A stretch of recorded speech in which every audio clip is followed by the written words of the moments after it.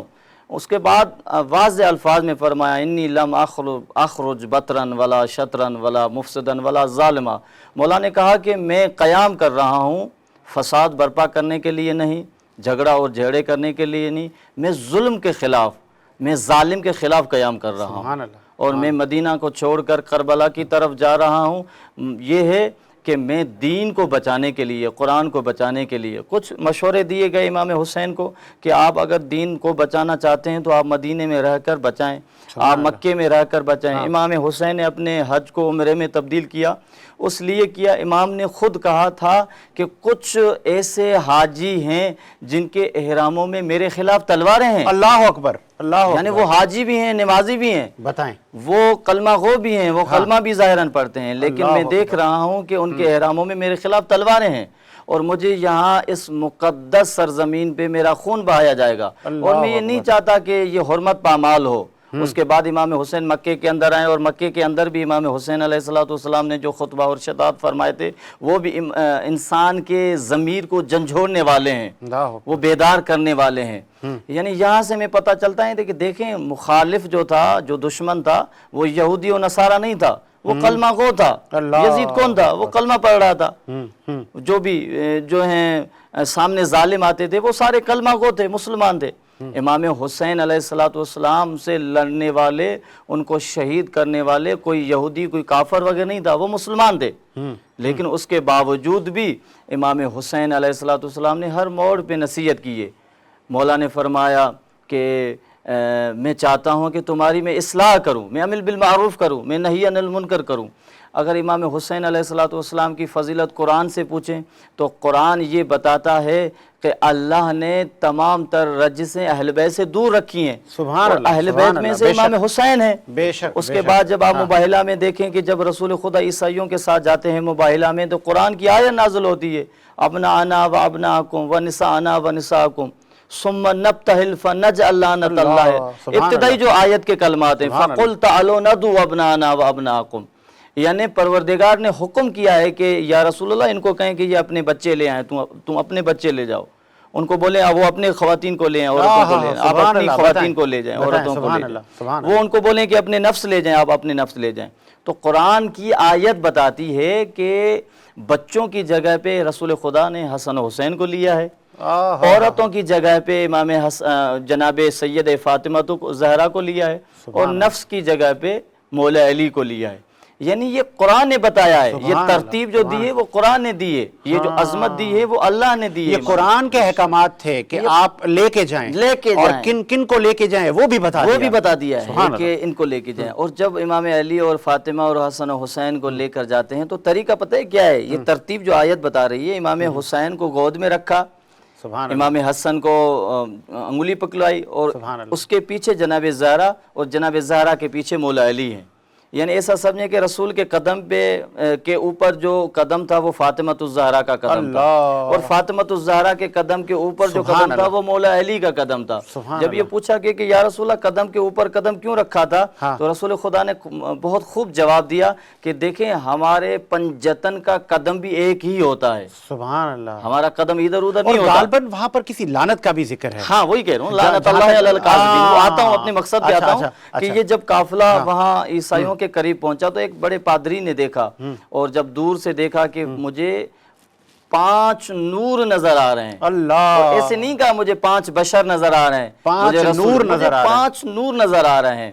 اور اپنے عیسائیوں کو کہا کہ میں دیکھ رہا ہوں یہ 5 نور اگر یہ جبل و پہاڑ کو بھی حکم کریں وہ اپنی جگہ چھوڑ دیں گے، اور کبھی بھی مباہلہ کرنا ہی نہیں ہے۔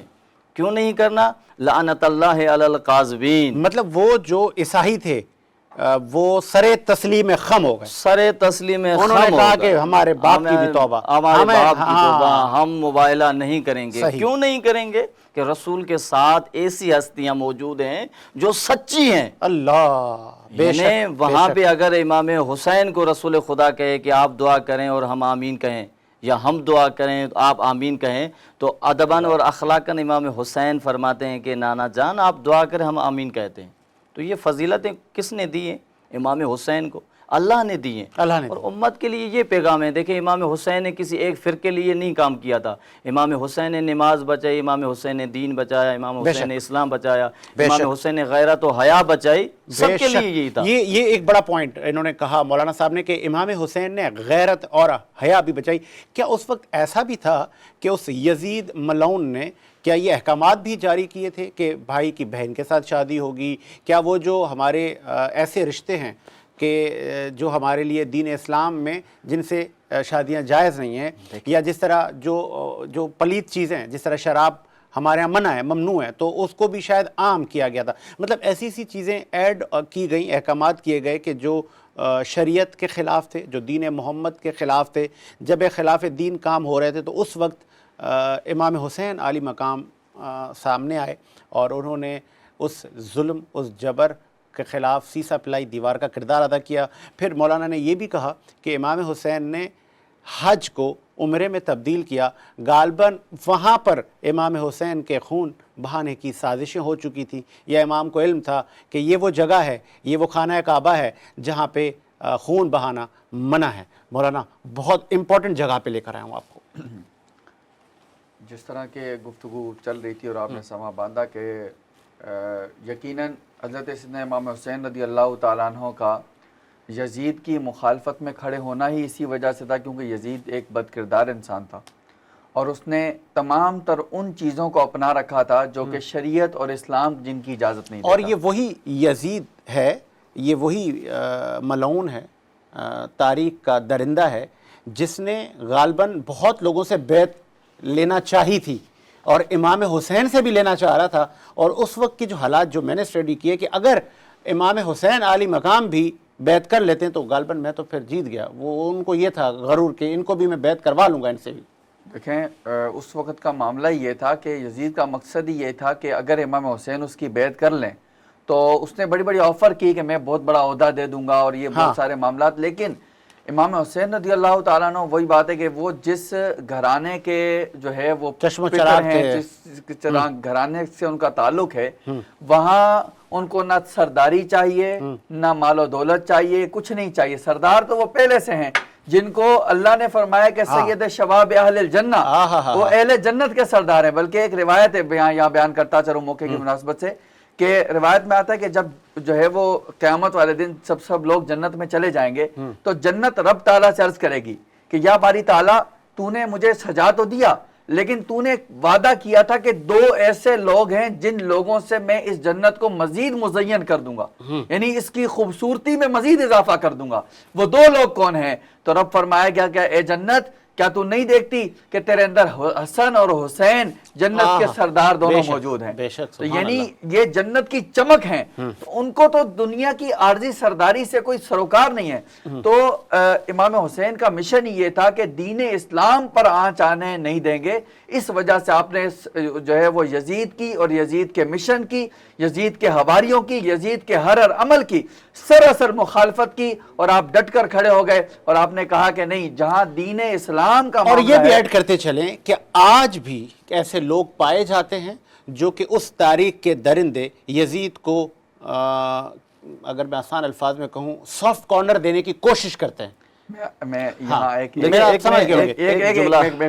جملے میں اس بات کو میں آپ کو جواب دیتا چلوں. یزید اور یزید کے قافلے میں جو اس وقت لوگ موجود تھے, ایسا کہہ لیں, یا یزید کے پیروکار, جس میں بڑے بڑے نام شمر لعین ہے, عمر بن سعد ہے, ابن زیاد ہے, جو بڑے بڑے نامور نام ہیں, مجھے بتائیں آج کسی کی قبر نظر آتی ہے؟ نہیں, بے شک مر گئے, مٹ گئے, برباد ہو گئے. لیکن میرے حسین اور میرے حسین کے ساتھ موجود ہر وہ شخص, یہاں تک کہ ایک وہ شخص جس نے میرے حسین کو پانی تک پلایا, اس کی بھی شان یہ ہے کہ آج اس کا مزار ہے. آج لوگ جو ہے ان کی تعظیم کرتے ہیں. آج لوگ جو ہے میں آپ کے بعد کچھ پوائنٹ کہہ رہے ہیں. میں یہ پوائنٹ کہہ رہا تھا کہ دیکھیں امام حسین نے جب مدینے کے اندر تمام لوگ بیعت کر چکے تھے یزید کی, اچھا مسلمان بیعت کر چکے تھے, امام حسین سے وہ کیوں بیعت لے رہے تھے؟ مثال کے طور پہ میں ایک چھوٹا سا سادہ مثال دے رہا ہوں. اس میں ایڈ کر لوں ایک چیز. ہاں آپ ایڈ کر لیں. اب آپ نے کہا کہ اس وقت بہت سارے لوگ بیعت یزید کر چکے تھے اور اب باری تھی